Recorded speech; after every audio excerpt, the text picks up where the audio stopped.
باسمي وباسم كافة منتسبي الوزارة نتقدم بالشكر والتقدير إلى السيد سراج الدين أحمد، هذا الموظف النزيه المتفاني، وبمناسبة بلوغه سن التقاعد القانوني نقدم له هذه الهدية الرمزية تقديرا لجهوده النبيلة.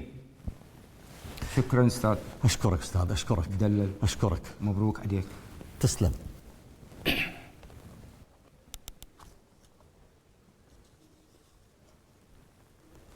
سأحافظ على هذا القلم لأنه رمز لخدمة 35 سنة خدمة فعلية.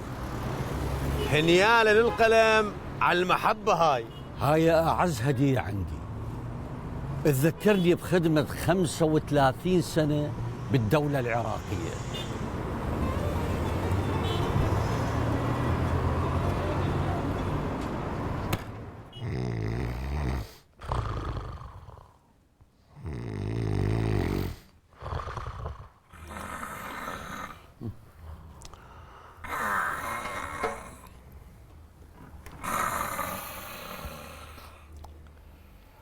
الآن الوقت صباحا أعزائي المستمعين، أعزائي المشاهدين، وقتا ممتعا مع برنامج شخيرك ونسني.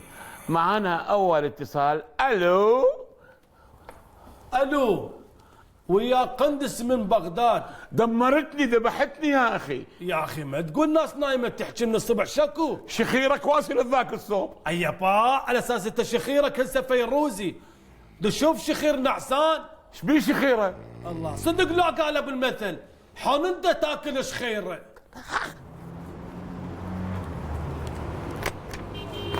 بس وقع لي هنا بلا زحمة عليك. هسه هاي كملت. ايش قد تمر عيني؟ 2000. ما عندي خردة، بس هاي 10. وانا هم ما عندي خردة. صرفها واعطني حقي. استاذ سراج، ارحم والديك ما عندك خردة. ودعتك بعدني ما مستفتح. هسه شلون؟ عيني خلي ال10 يمك. اي انا اطلب للمحكمة واطلع والله كريم. يصير خير ان شاء الله.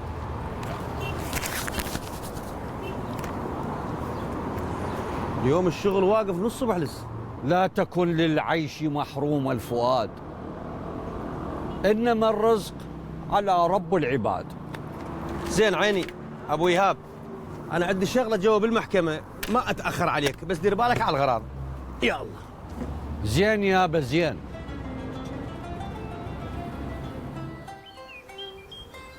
يا جماعه شنو رايكم ندز على الريوق من برا؟ في الحقيقة اقتراح فانتاستيك، لأن مليت من أكل